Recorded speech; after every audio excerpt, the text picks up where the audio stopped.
दोस्तों अगर आप एक मिलीनियर बनना चाहते हो और वो भी ऑटो मोड पे, तो इस वीडियो को पूरा देखिएगा। दोस्तों आओ मैं आपको मिलवाता हूँ 3 सहेलियों के साथ, जिनमें से सहेली नंबर 1 का नाम है दीक्षा, नंबर 2 का नाम है दीप्ति और नंबर 3 का नाम है दीपिका। ये तीनों बचपन की सहेलियां हैं और तीनों आपस में हर बात शेयर करती हैं।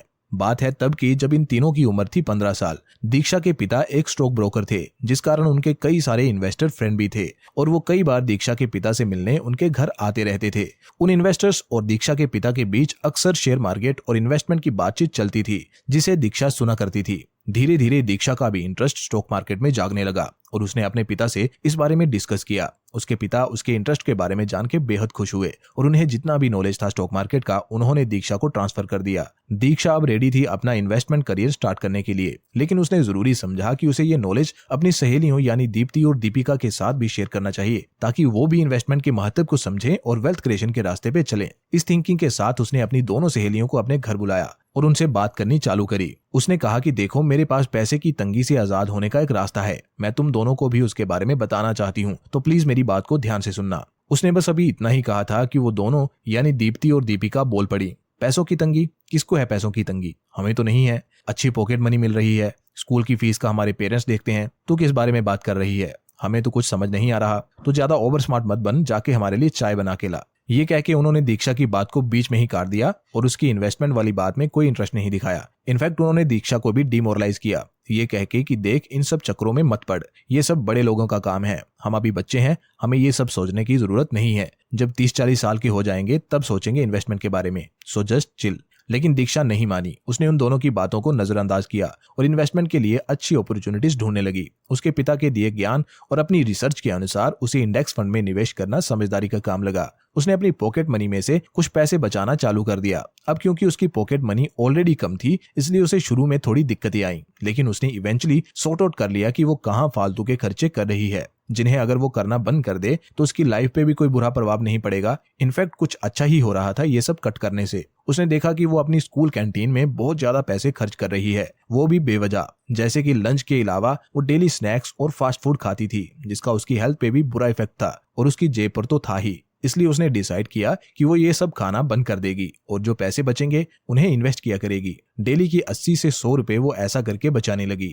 और भी कई तरीके उसने लगाए पैसे बचाने के, जैसे कि जब उसके घर मेहमान आते और वापसी के समय उसे पैसे दे जाते, ये कह के कि लो बेटा खुद के लिए कुछ खरीद लेना, तो वो उन पैसों को कुरकुरे या लेस खाने में वेस्ट नहीं करती, बल्कि सेव करके अपनी गुल्लक में रख लेती। और जब थोड़े अच्छे पैसे उसकी गुल्लक में हो जाते तो उन्हें अपने बैंक अकाउंट में डिपॉजिट करवा देती। और ऐसा करके वो महीने के 3000 रुपए सेव करने लगी, जिनको कि देन उसने इंडेक्स फंड में इन्वेस्ट करना चालू कर दिया SIP के माध्यम से। यानी कि हर महीने ये पैसे ऑटोमेटिकली उसके अकाउंट से कट जाते और इंडेक्स फंड में इन्वेस्ट हो जाते। अब क्योंकि वो 15 साल की एक टीनेजर थी, इसलिए उसका मन थोड़ा चंचल भी था, जो कि उस उम्र में अक्सर होता ही है। इसलिए उसको अनुशासन बनाने में थोड़ी दिक्कत हो रही थी। कई बार उसका मन करता कि यार इस महीने की इन्वेस्टमेंट मैं रहने देती हूँ, लेकिन बिकॉज उसने प्रोसेस को ऑटोमेट कर दिया था SIP के जरिए, इसलिए हर बार SIP जीत जाती और उसका ये थॉट कि इस मंथ पैसे विड्रॉ करवा लेती हूँ हार जाता। कई सारे अप्स एंड डाउन्स देखते हुए, कई सारे इमोशनल कॉन्फ्लिक्ट्स का सामना करते हुए दीक्षा फाइनली अपने टारगेट तक पहुंची जाती है। उसका टारगेट था कि वो सिर्फ 5 सालों तक मेहनत करेगी,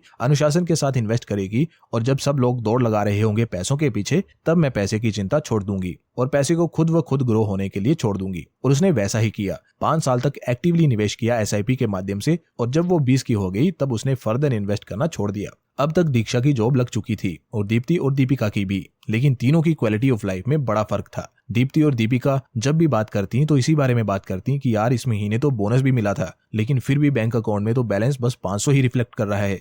जबकि दीक्षा बात करती ट्रैवल की या फिर शॉपिंग की, वो पैसे का पूरा इस्तेमाल एंजॉय करने में करती और बहुत ही कम सेव करती इमरजेंसी या कोई और ऐसी सिचुएशन के लिए जिसमें उसे लिक्विड फंड की जरूरत पड़े। उसका ये केयरलेस एटीट्यूड देख के दीप्ति और दीपिका इस असमंजस में पड़ गई कि यार हमारी इतनी कोशिशों के बाद, इतनी कंजूसी के बाद भी हम लोग सेविंग की चिंता में रहती हैं और दीक्षा को देखो, इसे तो जैसे कुछ फिक्र ही नहीं है। पैसों के बारे में इतना ज्ञान देने वाली लड़की आज पैसे की चिंता ही नहीं करती। क्या हो गया है इसको? ये इसकी केयरलेसनेस है या फिर कुछ और? चलो इसी से पूछते हैं।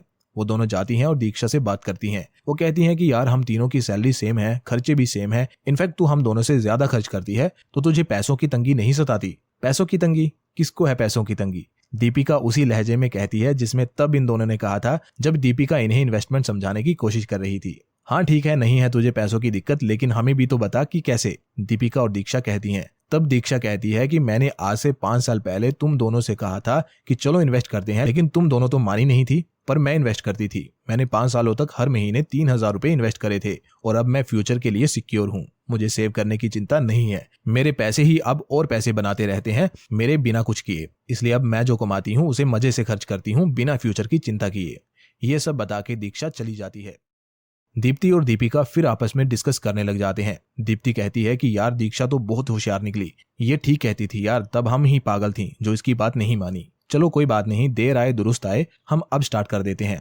इस पे दीपिका कहने लगी, यार देखो मुझे नहीं लगता ये सही है। एक तो स्टॉक मार्केट रिस्की बहुत होती है और दूसरा दीक्षा ने 5 साल पहले स्टार्ट किया था, तब हो सकता है उसकी किस्मत अच्छी हो, लेकिन अब मौका हाथ से निकल चुका है, हम लेट हो चुकी हैं। और दीपिका ने इन्वेस्ट करने के आइडिया को ड्रॉप कर दिया। लेकिन दीप्ति ने कहा कि नहीं, मैं तो इन्वेस्ट करूंगी और दीक्षा से ज्यादा लंबे समय तक करूंगी और दीपिका को गलत प्रूव कर दूंगी। दीप्ति ने पूरे 7 साल तक सेम 3,000 की मंथली SIP लगाई और उसके बाद उसने भी इन्वेस्ट करना छोड़ दिया। अब ये तीनों 27 साल की हो चुकी हैं, तीनों की शादियां हो चुकी हैं, लेकिन अगेन अभी भी तीनों की मनोदशा डिफरेंट है। दीक्षा और दीप्ति अब टेंशन फ्री रहती हैं फ्यूचर के बारे में, जबकि दीपिका को चिंता सताने लगी है कि आगे चल के उसके बच्चे होंगे, फिर उनकी एजुकेशन का खर्चा। इतनी महंगाई के जमाने में अकेले मेरे हस्बैंड सारा बोझ कैसे उठाएंगे? वो पहले ही बहुत चिड़चिड़े रहते हैं और मुझे टाइम नहीं दे पाते वर्कलोड के कारण, बाद में कैसे हैंडल करेंगे? ऐसा कैसे चलेगा? देन उसको भी रियलाइज होती है इन्वेस्टमेंट की इंपॉर्टेंस और वो दीप्ति के साथ कांटेक्ट करती है, उसे अपना दुखड़ा सुनाती है और कहती है कि यार मैं गलत थी, मुझे इन्वेस्ट करना चाहिए था, लेकिन अब मैं क्या करूं, अब तो मैं बहुत देर कर चुकी हूं। लेकिन दीप्ति ने उसे समझाते हुए कहा कि कोई बात नहीं, देर से ही सही तुम्हें एहसास हुआ है, तुम्हें थोड़ा ज्यादा समय तक इन्वेस्ट करना होगा तो तुम भी अच्छे रिटर्न ले पाओगी। दीपिका इन्वेस्ट करना स्टार्ट कर देती है और वो भी 3,000 की मंथली SIP से स्टार्ट करती है, लेकिन 5 या 7 साल के लिए नहीं, बल्कि सीधा 38 साल के लिए। इस माइंडसेट के साथ कि चाहे मैं सबसे लेट हूं, लेकिन मैं ज्यादा समय तक इन्वेस्ट करके ज्यादा वेल्थ बना लूंगी। 38 साल बाद अब तीनों 65 साल की हो चुकी हैं। दीक्षा ने सिर्फ 5 साल तक 3,000 रुपए हर महीने इन्वेस्ट किए और दीप्ति ने 7 साल तक। उसके बाद उन दोनों ने कभी भी दोबारा पैसे नहीं इन्वेस्ट किए। और दूसरी तरफ दीपिका ने 38 साल तक लगातार महीना दर महीना 3,000 रुपए इन्वेस्ट किए हैं। तो अब देखते हैं तीनों में से ज्यादा अमीर कौन बना है, किसने सबसे ज्यादा वेल्थ एक्यूमुलेट करी है। दोस्तों इस चार्ट को देखिए, इसमें नंबर 1 पे है दीक्षा विद की उसने टोटल कितने पैसे इन्वेस्ट किए हैं। आप देख सकते हैं कि उसकी टोटल इन्वेस्टमेंट थी 1,80,000 रुपए। नंबर 2 पे है दीप्ति जिसने टोटल इन्वेस्ट किए हैं 2,52,000 रुपए। और फाइनली आती है दीपिका जिसने 13,68,000 रुपीज इन्वेस्ट किए हैं इन टोटल। और दोस्तों मैं एज्यूम कर रहा हूं कि इन तीनों ने सिमिलर इंस्ट्रूमेंट में इन्वेस्ट किया था और इनको 15% के एनुअल कंपाउंडेड रिटर्न्स मिले थे। अब मैं दोस्तों आपसे एक सवाल पूछता हूं, इन तीनों के इन्वेस्टमेंट अमाउंट को देखते हुए आपको क्या लगता है कि सबसे ज्यादा वेल्थ किसने एक्यूमुलेट करी होगी? आई नो ज्यादातर लोगों का आंसर दीपिका होगा। तो चलिए देखते हैं कितनी नेटवर्थ है दीपिका की। दोस्तों दीपिका की 38 साल तक 3,000 की SIP और इन टोटल 13,67,000 रुपए इन्वेस्ट करने के बाद उसकी वेल्थ बनी है लगभग 7 करोड़ रुपए। जो सबसे ज्यादा है या नहीं आपको जल्दी ही पता चल जाएगा। लेकिन अब जो सेकंड नंबर पे आ सकती है, नंबर्स जो बता रहे हैं वो है दीप्ति जिसने 7 सालों तक 3,000 रुपए की मंथली SIP लगाई थी और इन टोटल 2,52,000 रुपए इन्वेस्ट किए हैं। और दोस्तों दीप्ति की वेल्थ हुई है 9 करोड़ रुपए, जो कि 2 करोड़ रुपए ज्यादा है दीपिका की वेल्थ से। अगर आप इतने में ही हैरान हुए हैं तो दिल थाम के बैठिए, क्योंकि असली सरप्राइज तो अभी बाकी है। अब बारी है दीक्षा की जिसने सिर्फ 5 सालों तक 3,000 रुपए की SIP लगाई थी और इसने सबसे least amount of money invest किया था in total, which comes out to be 1,80,000 rupees. और अगर दीक्षा की वेल्थ की बात करें तो इसने एक्यूमुलेट करी है सीधा 14 करोड़ रुपए। है ना दोस्तों सरप्राइजिंग? सबसे कम पैसे निवेश करने के बावजूद सबसे ज्यादा वेल्थ बनाई है इसने। और दोस्तों यही है टाइम की पावर इन्वेस्टमेंट में। दोस्तों ये स्टोरी हमें कुछ बेहद ही इंपॉर्टेंट बातें सिखाती है जो अगर आप भी जान जाते हो तो आप भी अच्छे इन्वेस्टर बन सकते हो। नंबर 1, जितना जल्दी हो सके इन्वेस्ट करना स्टार्ट कर दो। एक इंसान जो जल्दी स्टार्ट करता है चाहे छोटे अमाउंट से, हमेशा 2 कदम आगे रहेगा उससे जो लेट स्टार्ट करता है चाहे फिर बड़े अमाउंट को इन्वेस्ट क्यों ना करे। नंबर 2, प्रोसेस को ऑटोमेट करें और कंपाउंडिंग की पावर को समझें।